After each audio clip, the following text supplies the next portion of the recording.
যোৰহাট নগৰৰ চক বজাৰত সংঘটিত দুৰ্ভাগ্যজনক অগ্নিকাণ্ডৰ ঘটনাৰ পিছতে যোৰহাটৰ উপায়ুক্ত পুলক মহন্তই এক গুৰুত্বপূৰ্ণ নিৰ্দেশনা জাৰি কৰিছে। নিৰ্দেশ অনুসৰি যোৰহাটত গঠন কৰা হৈছে আন্তঃবিভাগীয় টাস্ক ফোৰ্স। অতিৰিক্ত উপায়ুক্ত দামোদৰ বৰ্মনৰ নেতৃত্বত গঠন হোৱা টাস্ক ফোৰ্সে যোৰহাট নগৰৰ ব্যৱসায়িক প্ৰতিষ্ঠান, বজাৰ, মাৰ্কেট কমপ্লেক্স, আৱাসিক অট্টালিকা, নাৰ্ছিং হোম আদিত অগ্নি আৰু বিদ্যুতৰ সুৰক্ষা ব্যৱস্থাৰ লগতে গৃহ নিৰ্মাণৰ সুৰক্ষা ব্যৱস্থাসমূহ সঠিকভাৱে পালন কৰিছে নে নাই সেই কথা নিৰীক্ষণ কৰিব। 30 মাৰ্চৰ ভিতৰত জিলা উপায়ুক্তক তথ্য আৰু পৰামৰ্শসহ যাৱতীয় প্ৰতিবেদন দাখিল কৰিবলৈ নিৰ্দেশ দিয়া হৈছে। বৰ্তমান চৰ্চালৈ আহিছে যোৰহাটৰ কচৰি গলিৰ বেৰিয়া বিল্ডিং। যাৱতীয় অনুমতি নোলোৱাকৈ সজা এই ভৱনটোৰ প্ৰায় 150টা কোঠা ভাড়াত দিয়া আছে। ভাড়াত থকা পৰিয়ালসমূহে ৰন্ধা বঢ়া কৰিবলৈ বৃহৎ সংখ্যক চিলিণ্ডাৰ ব্যৱহাৰ কৰে। যিকোনো মুহূৰ্তত সংঘটিত হ'ব পাৰে দুৰ্ঘটনা। যোৰহাটত গঠন কৰা আন্তঃবিভাগীয় টাস্ক ফোৰ্সে এই ক্ষেত্ৰত কোনো ব্যৱস্থা গ্ৰহণ কৰে, কেনে ধৰণৰ ব্যৱস্থা তেওঁলোকে গ্ৰহণ কৰে সেয়া পৰৱৰ্তী সময়ত লক্ষণীয় হ'ব। কিন্তু এই বিষয়টো এতিয়া চৰ্চালৈ আহিছে, কাৰণ গোটেইকেইটা দিশৰ ওপৰত ইতিমধ্যে লক্ষ্য ৰখা হ'ব বুলি উপায়ুক্তগৰাকীয়ে জানিবলৈ দিছিল। ঘটনাস্থলীত সিদিনাখন পৰিদৰ্শন কৰাৰ সময়তে প্ৰতিটো দিশৰ ওপৰত তেওঁলোকক ক্ষতিপূৰণ কেনেধৰণে দিয়া হ'ব বা আগন্তুক দিনত যাতে এনেধৰণৰ ঘটনাসমূহ সংঘটিত নহয় তাৰ বাবে কি ব্যৱস্থা বুলি লোৱা হ'ব সেইসমূহ ইতিমধ্যে তেখেতে কৰিব বুলি জনাইছিল। আৰু তাৰ পাছত এটা এটাকৈ বিষয়বোৰ সংক্ৰান্তত উপায়ুক্তগৰাকীয়ে সংবাদমেল সম্বোধন কৰি কি ব্যৱস্থা বুলি তেওঁলোকে লৈছে, কি সিদ্ধান্ত লৈছে সেয়া জানিবলৈ দিছে। আমি এই বিষয়টো সংক্ৰান্তত আৰু অধিকো জানিম, কাৰণ গৌতম বৰা জ্যেষ্ঠ সাংবাদিকগৰাকী আমাৰ সৈতে পোনপটীয়া সম্প্ৰচাৰ সংযুক্ত হ'বলৈ চেষ্টা কৰিব। আমি তেওঁৰ সৈতে কথা পাতিবলৈ চেষ্টা কৰিম, বিষয়টো সংক্ৰান্তত আৰু অধিক জানিম। কিন্তু এয়া হৈছে শেহতীয়াকৈ লোৱা যোৰহাট নগৰৰ চক বজাৰত অগ্নিকাণ্ডৰ পাছত লোৱা যোৰহাটৰ উপায়ুক্তৰ পুলক মহন্তৰ এক নিৰ্দেশনা। বিষয়টো সংক্ৰান্তত অধিক জানিম। আমাৰ সৈতে সংযুক্ত হৈছে এই মুহূৰ্তত গৌতম বৰা। গৌতম, আপোনাৰ ওচৰলৈ আহিছোঁ। হয়, নিশ্চয়কৈ কৃপাঞ্জল চক। মই বৰ্তমান উপস্থিত আছো যোৰহাটৰ বালিবাটত, আৰু মোৰ কাষেদি গৈছে এইটো কচুৰি গলি। যোৰহাটৰ সেই কচুৰি গলি যি প্ৰায়ে চৰ্চাত থাকে, বিশেষকৈ এনেধৰণৰ অগ্নিকাণ্ড বা দুৰ্ঘটনা সংঘটিত হোৱাৰ পাছত প্ৰায়ে চৰ্চালৈ আহে। আৰু আপুনি লক্ষ্য কৰক যে কৃপাঞ্জল, এই কচুৰি গলিটো বালিবাটৰ পৰা সংলগ্ন হৈ আছে যোৰহাটৰ এটি ৰোড। যদি মই কিছু দেখাব পাৰোঁ যে আপুনি কিছু নীলকত দেখা পাইছে যে পথটোৰ বিপৰীত দিশে যিসমূহ গাড়ী অহা যোৱা কৰি আছে, আপুনি নিশ্চয় লক্ষ্য কৰিছে এই পথটো। যদি এই পথটোৰ দুই কাষে থকা ভৱনত যদি অগ্নিকাণ্ড সংঘটিত হয় তেনেহ'লে সেয়া নিৰ্বাপন কেনেকৈ কৰিব সেই প্ৰশ্নৰ উত্তৰ কিন্তু কাৰো হাততে নাই। দ্বিতীয়তে, যোৰহাটৰ বেৰিয়া বিল্ডিং আমি দেখুৱাইছোঁ। যোৰহাটৰ এইটোৱে সুউচ্চ অট্টালিকা বেৰিয়া বিল্ডিং, আৰু এই বিল্ডিংটো প্ৰায়ে চৰ্চাত থাকে, কিন্তু কোনো সংশ্লিষ্ট কৰ্তৃপক্ষই, চৰকাৰী কৰ্তৃপক্ষই আজিলৈকে এই বিল্ডিংটোৰ ক্ষেত্ৰত কিন্তু ব্যৱস্থা ল'বলৈ বা ইয়াত অনুসন্ধান কৰিবলৈ সাহস কৰা নাই। এই বিল্ডিংটোৰ এনে কিছু অভিযোগ আছে যে ইয়াৰ কেইটামান ফ্ল'ৰলৈকে অনুমতি লোৱা আছে, বাকীখিনি ফ্ল'ৰ অনুমতি অবিহনে তেওঁলোকে নিৰ্মাণ কৰিছে। শেহতীয়াকৈ এটা ফ্ল'ৰ নিৰ্মাণ কৰা হৈছে বুলি স্থানীয় লোকে আমাক জানিবলৈ দিছে। আৰু ইয়াত 120ৰ পৰা 150টা কোঠাত ভাড়াত দিয়া আছে, আৰু বহু ভাড়াতীয়া লোক থাকে। এতিয়া প্ৰশ্ন উঠিছে কৃপাঞ্জল, যে এনে এটা বিল্ডিঙত যদি 120টা পৰিয়ালো যদি থাকে বা 120টা কোঠাটো যদি থাকে, তেওঁলোকে ৰন্ধা বঢ়া কৰিবৰ বাবে যি LPG চিলিণ্ডাৰ ব্যৱহাৰ কৰে, তেনেহ'লে আপুনি কল্পনা কৰক যে ন্যূনতম 120ৰ পৰা 200টা চিলিণ্ডাৰ যদি এই বিল্ডিংটোত থাকে, মোৰ সন্মুখত থকা আমি দেখুৱাইছোঁ, এই বিল্ডিংটো যদি থাকে তেনেহ'লে কেনেধৰণৰ এক ভয়ংকৰ পৰিস্থিতি হ'ব পাৰে। আৰু এই বিল্ডিংটোৰ বিষয়ে আমি জানিম। আমাৰ সৈতে আছে ভূতপূৰ্ব পৌৰ সদস্য অংকুৰ গুপ্তা ডাঙৰীয়া। আপুনি স্থানীয় বাসিন্দা, আৰু কয় যে আপোনালোকৰ বুকু কপি থাকে, যেতিয়া ভূমিকম্প ক'ৰবাত হয় আপোনালোকে নিউজ পায় তেতিয়া বুকু কপে আপোনালোকৰ। অগ্নিকাণ্ড ঘটনা দেখিলে আপোনালোকে নিজৰ কথা চিন্তা কৰে। কি ক'ব, কি জানে এই বিল্ডিংটোৰ বিষয়ে? নাই, বিল্ডিংটো মইতো সৰুৰ পৰা ডাঙৰ, মই নিজে বিল্ডিঙত থকা ফাৰ্ষ্ট ফ্ল'ৰত। তেতিয়া ইয়াত মানে এইপিনে প্লাষ্টাৰ নাছিলে, এই চাইড বম্ব ফুটিছিলে আমাৰ কচুৰি গলিত। তেতিয়া মানে আগত ভূমিকম্প আহিলে আমি ভয় খাওঁ। তেতিয়া তেওঁ মালিকে ৰিকুৱেষ্ট কৰিছিলে আমাক কি আমি ইয়াত প্লাষ্টাৰ দিম। আমি ভালে পাইছিলোঁ, গোটেই গলিত বাঁহ দি গোটেই প্লাষ্টাৰ কৰিলে। কিন্তু এই প্লাষ্টাৰ মতে তেখেতে ইয়াত টপ ফ্ল'ৰ যিটো আছিলে, এইটো টাইমত 4 ফ্ল'ৰ না 5 ফ্ল'ৰ আছিলে। টপ ফ্ল'ৰ তেওঁ এইটো টাইমত ঢালাই কৰি পেলালে। তাৰপাছত আমিতো গম নাপাওঁ। ঢালাই কৰি পোৱাৰ পাছত এইটো আপুনি পষ্টটো চাইছে না আগত, এইপিনেও আগতো মানে এইটো ৱাল মাৰি দোকানটো অলপ আগত বঢ়াই দিছিলে, আগত ইমান আগত নাছিলে। তেতিয়া আমিতো এইটো 4ত আছিলে, তেতিয়া মই পলিটিক্সতো নাই, আমি কোনো মতলব নাই। এইটো টাইমত JDA বুলি মানে পইচা খোৱা কাম হয়, এইটো শুনিছিলোঁ মই। এতিয়া আমাৰ একো নাই। অলপ যেতিয়া লকডাউন আহিলে 2020ত, এতিয়া চব বন্ধ। তেতিয়া মানে দুটা না আৰু 3টা মানে টিনালৈ 3টা মল আৰু ওপৰত উঠাই দিলে। আৰু ইয়াত উচাওচি মই জনামতে, মইতো সৰুৰ পৰা ইয়াতে ডাঙৰ হৈছোঁ। এতিয়া মোৰ ওচৰতে 200+ ৰুম হ'ব ইয়াত, আৰু চবতে এটা ভাড়া আছে, আৰু চব মানে গোদাম কম, ইয়াত ৰেচিডেঞ্চে আছে। তো ৰেজিডেঞ্চ থাকিলে আপুনি যিটো কৈছে চিলিণ্ডাৰৰ কথা, ৰেজিডেঞ্চ থাকিলে ৰচৈ হয়, ৰচৈ কিচেন হয়। মানে এই বিল্ডিংটো আমি যিটো দেখা পাইছো যে যিটো আকাৰ হয়তো 40 ফুট বা 30 বা 40 ফুট বহল হ'ব, 30 ফুট বা 40 ফুট বহল হ'ব, আৰু দীঘল কিমান 150 মান হ'ব লাগে আৰু আন্দাজে কৈছো মই। মানে 2.5 কঠা মাটিৰ ভিতৰতে বিল্ডিংটো আছে। এপ্ৰক্স ইমানে হ'ব, 2.5 তিনি কাটা ওপৰত নাই, মানে মেক্সিমাম 2.5 কাটাই হ'ব। আৰু ইয়াত কিমানটা কোঠা কৈছে ভাড়া? মোৰ হিচাপতে 200 প্লাছ হ'ব লাগে, যিটো মই জানো। মানে এতিয়া ওপৰত আৰু 3টা মহল যেতিয়া বনাই ল'লে, সৰু সৰু ৰুম চব 10 বাই 10 নহয়, তাৰপাছত 10 বাই 10 দুই চাইড আছে। কৃপাঞ্জল 10 বাই 10 অৰ্থাৎ 10 ফুট বাই 10 ফুট, 10 ফুট দীঘল 10 ফুট বহল একোটা ৰুম। সেই তেনেকুৱা এটা ক্ষুদ্ৰ ৰুমত কেনেধৰণে মানুহ থাকে? মানুহ উপায় নাই না, যেতিয়া অকল পাকঘৰ ক'ত থাকে? পাকঘৰ তাৰ ভিতৰতে আছে, এটা চাইডত এটা টেবল লগাই পাকঘৰ বনাই থৈছে। তাত চিলিণ্ডাৰ থাকে? পাকঘৰ থাকিলে চিলিণ্ডাৰ নাথাকিব জানো? যিটো খানা বনাব সি কিহত খানা বনাব? চিলিণ্ডাৰতে বনাব। এইটো মালিকে বহুত মানুহক সুধিছো, বিস্তৰ পৰ্যন্ত মালিকে প্ৰভাইড কৰে, চিলিণ্ডাৰ পৰ্যন্ত মালিকে প্ৰভাইড কৰে। গৌতম বৰাই তেখেতে কৈছিল যে তেখেতে ফাৰ্ষ্ট ফ্ল'ৰত আছিল, তেখেতে প্ৰথমে পাৰিছোঁ। পলিটিক্সতো অহা নাছিল, গতিকে বৰ বিশেষ এটা প্ৰয়োজনীয়তা নাছিল সেই বিষয়টো সংক্ৰান্তত, কিন্তু তেওঁ পিছলৈ পলিটিক্সত আহিছে। বৰ্তমান তেওঁ ক'ত থাকে? তাতে থাকেনে? তাৰ ব্যৱস্থাৱলীসমূহ তেওঁ নিশ্চয়কৈ জানে, আৰু যদি তেওঁ পলিটিক্সত আছে ইতিমধ্যে আপুনি জনাইছে, তেওঁ সেই বিষয়টো সংক্ৰান্তত আৰু কি ব্যৱস্থা আগতীয়াকৈ লৈছে? হয় হয়, মই জানিব বিচাৰিম যে আপুনিতো এতিয়া এই বিল্ডিংটো নাথাকে, আপুনি নিজৰ বাসগৃহ। এতিয়া নাথাকো মই। আমি 1985তে খালী কৰি দিছিলোঁ। এইটো টাইমত বহুত সৰু, মোৰ 5 বছৰ। তাৰপাছত আমাৰ গোদাম আছিলে 96লৈকে, যিটো ৰুমত আমি থাকিছিলোঁ তাতে। তেতিয়া বিল্ডিঙৰ ৰূপ বেলেগ আছিলে। এতিয়া তেওঁ আপুনি যদি কৈছে 85 অৰ্থাৎ 85 চনত যদি আপোনালোক আছিলে, তাতে বিল্ডিংটো কিমান পুৰণি হয়?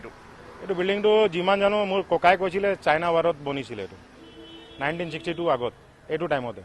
1962 আগত যদি নিৰ্মাণ কৰা হৈছিলে, এই যিটো আমি দেখিবলৈ পাইছোঁ প্ৰায় 8 মহলীয়া বিল্ডিং। তেতিয়া 8 মহলীয়া নাছিলে, তেতিয়া 4 মহলীয়া আৰু ওপৰত 3 আছিলে। এইটো আছিলে। তাৰপাছত মই ক'লো না, বম ফুটিছিলে, তেতিয়া 4 মহলীয়া ওপৰত এটা ঢালাই দিলে। আৰু লকডাউন 2020ৰ পাছত মানে মোকো তেখেতে কৈছিলে, মই যেতিয়া পৌৰদৰ্শী আছিলোঁ মই বাধা দিছিলোঁ, সেইকাৰণে মোক মানুহজন বেয়াও পায় এতিয়া।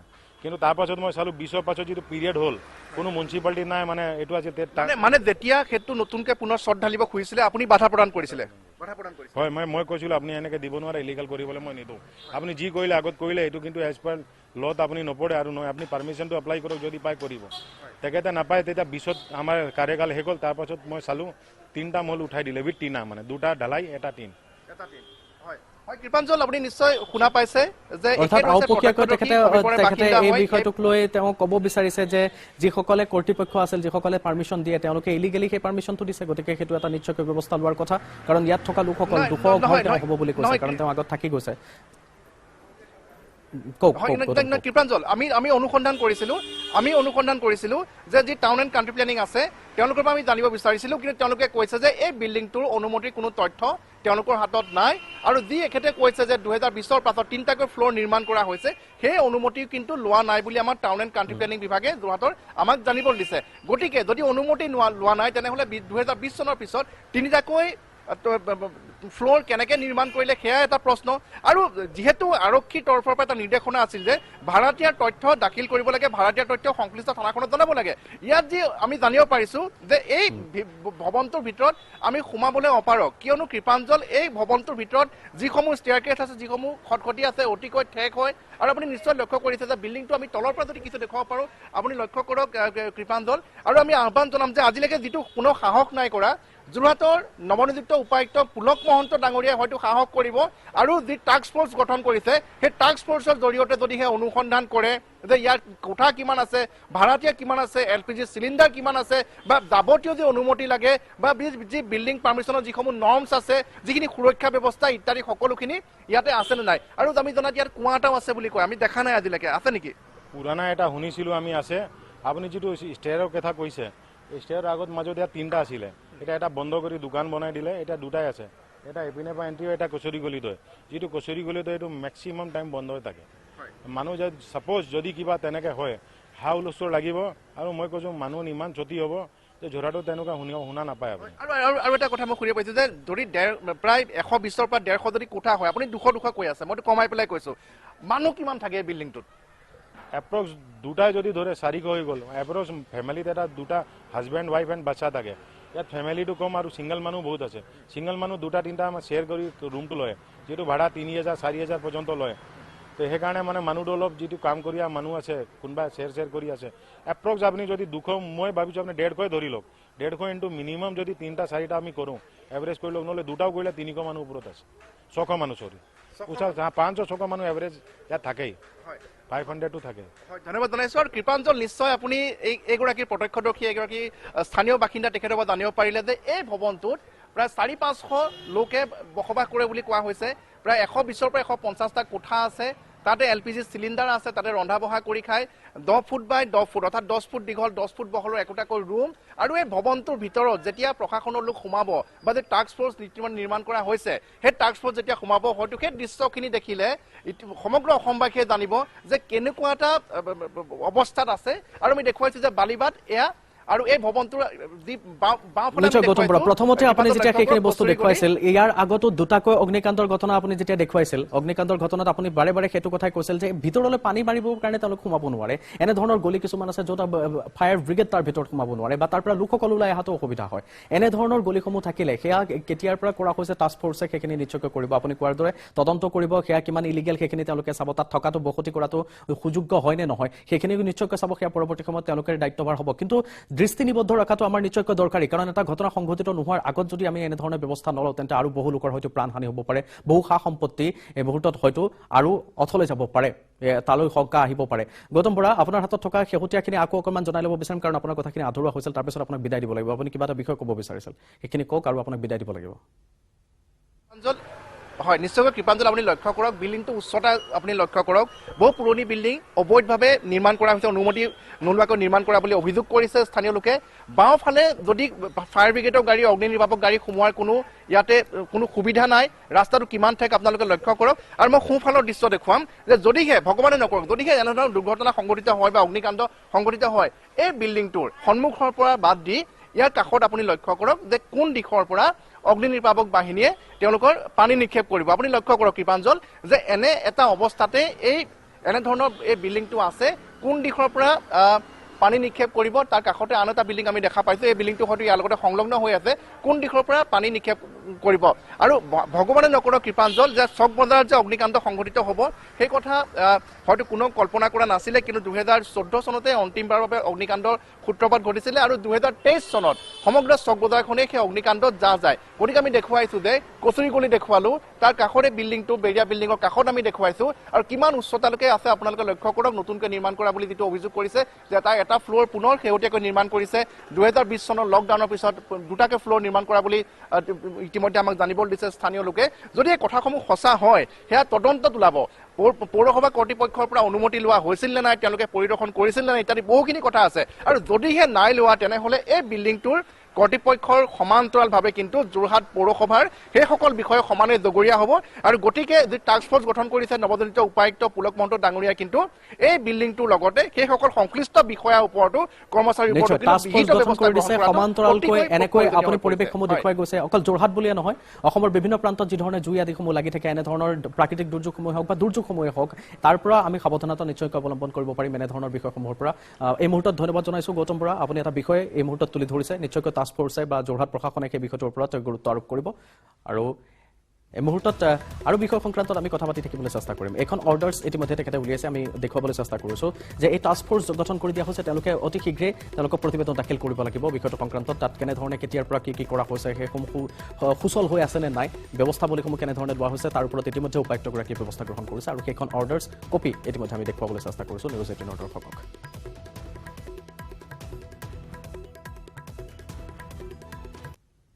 মিড-ডে 18ত লৈছোঁ আৰু এটা বিৰতি কেৱল ষ্ট্ৰং নহয় মাইথান ষ্ট্ৰং মাইথান ষ্টিল নিৰ্মাণৰ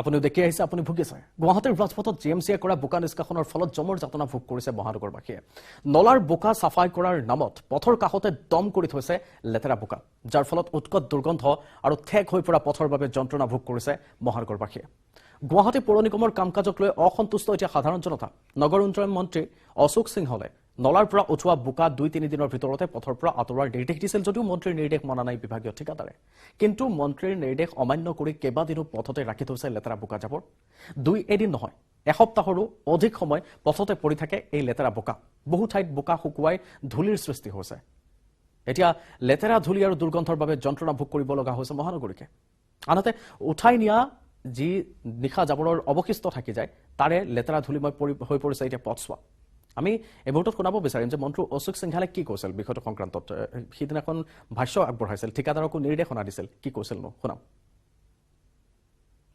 আগৰ মাহৰ পৰা ধূলি বালিটো হৈছে কিন্তু নলা নৰ্দমা যি নিষ্কাশন কৰাৰ পিছত বহুত দিনলৈকে থৈ দিয়া হৈছে মানে মই কৈছোঁ যে 2 দিন ৰখাৰ পিছত 3 নম্বৰ দিন এইটো চাফা কৰিব লাগে আৰু দৰকাৰী হ'লে ডিচিল্টিংটো কৰাৰ পিছত যদি মানে চিল্ট উঠাব নোৱাৰে ডিচিল্টিংটো বন্ধ কৰিব লাগে ইমান কঠোৰ এটা নিৰ্দেশ দিয়া হৈছে আনফালে ৰাষ্ট্ৰীয় সেউজ ন্যায়াধিকৰণেও গুৱাহাটীৰ মহানগৰীৰ ধূলিময় পৰিৱেশৰ বাবে উদ্বিগ্নতা প্ৰকাশ কৰিছে ধূলিৰ সমস্যা সমাধানৰ বাবে ৰাজপথত পানী ছটিওৱাৰ পৰামৰ্শ দিছিল ৰাষ্ট্ৰীয় সেউজ ন্যায়াধিকৰণে আনকি গুৱাহাটীত হৈ থকা উৰণীয়া সেতুৰ কাম অতি শীঘ্ৰে শেষ কৰাৰ পৰামৰ্শও দিছে সেউজ ন্যায়াধিকৰণে গুৱাহাটীৰ নয়নপুৰ পথৰ যদি আপোনাক অৱস্থা এই মুহূৰ্তত দেখুৱাবলৈ যাওঁ চাওক এসপ্তাহে পথত পৰি আছে লেতেৰা বোকা এয়া নয়নপুৰৰ দৃশ্য আৰু তাৰ পাছত ইতিমধ্যে কি কৈছে ভাষ্য আগবঢ়াইছে আমি শুনাবলৈ চেষ্টা কৰিম এই যাবৰ সময়টো ধৰছ আজি 3-4 দিন হ'ল 3-4 দিনৰ পিছত এনেকৈ পৰি আছে আৰু আপোনালোকে দেখিছে আৰু এইটো খানি ফেলে পাইপ থৈ গৈছে ইয়াতে আৰু এই ৰাস্তাবিলাক চাফা কৰাৰ ধূলিৰ কাৰণে মানে থাকিব নোৱাৰি ধূলিৰ কাৰণে থাকিব নোৱাৰি একেবাৰে একেবাৰে গণেশগুৰিৰ পৰা একদম তিনিআলিক গেলি এইটো আপোনালোকে লক্ষ্য কৰিছে আৰু এইগিলা ফটো তুলি ফেলে লৈ যাওক আৰু ৰাইজক দেখক আৰু এইটো ধূলিটো একেবাৰে সোমাই ফেলে মানুহবিলাক চলিব নোৱাৰা আছে আৰু দুপৰীয়াটো থাকিবই নোৱাৰি দুপৰীয়া থাকিব নোৱাৰি সেইকাৰণে এই মানুহবিলাক নালাবিলাক চাফা কৰিছে আৰু নালাগিলা চাফা কৰি অতি সোনকালে এইটো লৈ যাব লাগে মানে মন্ত্ৰীয়ে উল্লেখ কৰিছিলে যে 2 দিন ৰখাৰ পিছত 3য় দিনত এই জাবৰসমূহ নিব লাগে কিয়নো পানী থাকে যিহেতুকে এই পানীখিনি কিছু পৰিমাণ শুকুৱাৰ পিছতে তেখেতসকল নিবলৈ সুবিধা হয় কিন্তু আপুনি ক'লে যে 3 বা 4 দিন ইতিমধ্যে পাৰ হৈ গৈছে 3 দিন 4 দিন 5 দিনে পাৰ হৈ গ'ল তথাপিও নিয়াই নাই আৰু নিনাৰ কাৰণে এতিয়া জাবৰবিলাক কেনেকৈ হেৰি হৈছে একদম প্ৰদৰ্শন কৰিছে আৰু এইবিলাক ভাঙি ফেলে কৰিছে তাত পাথৰবিলাক থৈ দিছে আনফালে দক্ষিণ গাঁৱৰ পথৰ দৃশ্য আপোনাক এই মুহূৰ্তত দেখুৱাবলৈ বিচাৰিম এসপ্তাহৰো অধিক দিন পৰি আছে এনেধৰণে লেতেৰা বোকা দক্ষিণ গাঁৱৰ এয়া দৃশ্য আৰু কি কৈছে তাৰে স্থানীয় লোকসকলে আমি শুনাম নিম বুলি কৈ আছে কিন্তু নিয়া নাই এতিয়ালৈকে কিন্তু নিলে আমাৰ সোনকালে অলপ ভাল হয় তাৰমানে আমাৰ এই বতাহ দিলে দোকানবিলাকৰ ভিতৰত ধূলিবিলাক সোমাই যায় তাৰ কাৰণে আমাৰ বহুত অলপ অসুবিধা হৈ যায় আমি এইটোৱে জনাওঁ যে অলপ সোনকালে দিলে আমাৰ সুবিধা হয় আমি যিহেতুকে তিনিআলিত উপস্থিত আছো দক্ষিণ গাঁৱৰ কিমানমান অঞ্চলত এই ধৰণৰ পৰিৱেশ হৈ আছে গোটেই একেবাৰে পোষ্টাবি চকৰ পৰা আমাৰ সেইফালে গোটেই ৰাস্তাটোতে আছে মন্ত্ৰীয়ে কৈছিলে যে 2 দিনৰ পিছত অৰ্থাৎ 3য়টো দিনত এইসমূহ সামগ্ৰীসমূহ পেলাব লাগে ইয়াৰ পৰা লৈ যাব লাগে কিন্তু সেয়া কিন্তু নহ'ল নহ'ল এসপ্তাহ হৈ গ'ল যে এসপ্তাহ পাৰ হৈ গ'ল এসপ্তাহৰ ভিতৰতে আজিকালি এতিয়ালৈকে অহাই নাই নিবৰ কাৰণে আহিব লাগিছিলে কিন্তু আহিলে ভাল আমাৰ সুবিধা হয় ইমান দুৰ্গন্ধ ওলাই থাকে লেতেৰাবিলাকৰ পৰা গোন্ধ ওলাই থাকে আমি দোকানত থাকিব নোৱাৰোঁ দোকানবিলাক বতাহ দিলে দোকান ভিতৰত সোমাই যায় ধূলিবিলাক বহুত কষ্ট হৈছে আমাৰ এসপ্তাহ হৈছে মোটামুটি তাৰপিছত ইয়াতে স্কুল আছে বাচ্চাবিলাক যায় স্কুল এটেণ্ড কৰে বহুত প্ৰব্লেম হৈ আছে লেতেৰাবিলাক বাচ্চা পঢ়ে আপুনি চাইছে সেইটো মিনছ তাৰমানে ভিজাও নাই এতিয়া তাৰমানে এসপ্তাহ হ'ল গেলা হ'লে তাৰপিছত প্ৰব্লেম আছিল কিন্তু শুকান হৈছে সেইটো লৈ যাব লাগে এতিয়ালৈকে সেইটো কাম কৰা নাই আৰু অসুবিধা হৈ আছে আমি এতিয়া কি কৰিম এতিয়া উঠাই লৈ যোৱা নাই ন মন্ত্ৰীয়ে কৈছে যে 2 দিনৰ পিছত সামগ্ৰীসমূহ লৈ যাব লাগে পেলাব লাগে হৈ গ'ল এসপ্তাহমান হৈ গৈছে এতিয়া উঠোৱা নাই তো কি কৰিম আমি এই যে ড্ৰেইনবিলাক যে চাফা কৰি আমাৰ এনেকা জাবৰ জোথৰবিলাক থৈ গৈছে আমি ধৰক বাচ্চা চাচ্চা লৈ ধৰক দোকান এখনত হোটেল এখনত এই হোটেলৰ পৰিৱেশটো দেখাই পাইছে তো এতিয়া এইখিনি বস্তু আমি যদি খাওঁ এতিয়া ইয়াতে খাব আহিছোঁ খাব নোৱাৰোঁ কাৰণ কি পৰিৱেশটো সেনেকা বিচ্ছিন্ন হৈ আছে তা আমাৰ গভৰ্ণমেণ্টে চিন্তা কৰিব লাগে এই বান পৰিস্থিতি অহাৰ আগে আগে ড্ৰেইনবিলাক চাফা কৰে কিয় আমাৰ এতিয়া গভৰ্ণমেণ্টে এতিয়া যদি আগতে এই বস্তুখিনি যদি চাফা কৰি লগালগ উঠায় লগালগ যদি কামখিনি কমপ্লিট কৰিলে হয় তেনেহ'লে আমাৰ কাৰণে ভাল হ'লে হয় কিন্তু গভৰ্ণমেণ্টে সেইটো নকৰে ড্ৰেইন ক্লিনিঙৰ কামটো আৰম্ভ কৰি আছে কিন্তু যেনেকৈ কৰি আছে এই ছিষ্টেমৰ ওপৰত আমি ছেটিছফাইড নহয় কিয়নে এই কমপ্লিট চাওক ইয়াৰ পৰা পুৰা ৰাস্তাৰ ফুটপাথৰ চাইডটো আনহাইজেনিক কৰি থৈ দিছে এইটো ইয়াতে ফুড মাতিলে ইয়াতে এটা হোটেল আছে এই হোটেলটোত আহি মানুহে সদায় খাই আছে এইবিলাকৰ পৰা ইনফেকশ্যন হ'ব না নাই মানুহৰ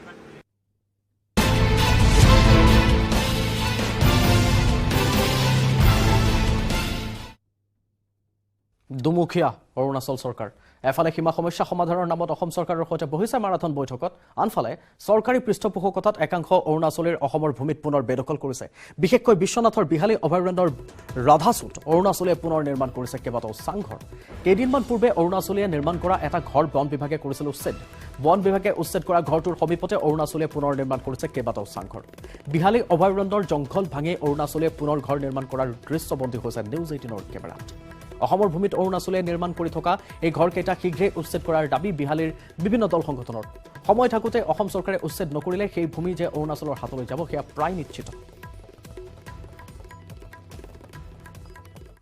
অসম চৰকাৰৰ এই নিযুক্ত ভূমিকা আৰু আমি এফালে দেখি আছো অৰুণাচল চৰকাৰৰ দুমুখীয়া ভূমিকা তেওঁলোকে এফালে আলোচনা মীমাংসাৰ কাৰণে কৰিছে অসম চৰকাৰৰ লগত আনফালে কিন্তু তেওঁলোকে অসমৰ ভূমি দখল কৰিছে অসমৰ ভূমি দখল কৰি পেলাই তেওঁলোকে গৃহ নিৰ্মাণ কৰিবৰ কাৰণে গোটেই নিৰ্মাণ কাৰ্য চলাই আছে আৰু ইতিমধ্যে আমাৰ অসম ফৰেষ্টৰ ফালৰ পৰা এখন ঘৰ তেওঁলোকে ভাঙি পেলাই তেওঁলোকে ইতিমধ্যে কুম্ভকৰ্ণ নিদ্ৰাত হৈ আছে গতিকে যদি অসম চৰকাৰৰ আৰু আমাৰ বন বিভাগৰ যদি অৰুণাচল প্ৰতিৰোধ কৰিবৰ কাৰণে অৰুণাচলৰ ভূমিকা বেদখল যদি ৰোধ কৰিবৰ কাৰণে সাহস নাই তেনেহ'লে আমি অৰুণাচল আগ্ৰাসন আৰু কৃষক মহাসভা ফালৰ পৰা আমি অৰুণাচলীৰ ভূমি দখল কৰা ৰোধ কৰিবৰ কাৰণে আমি সাজু আছো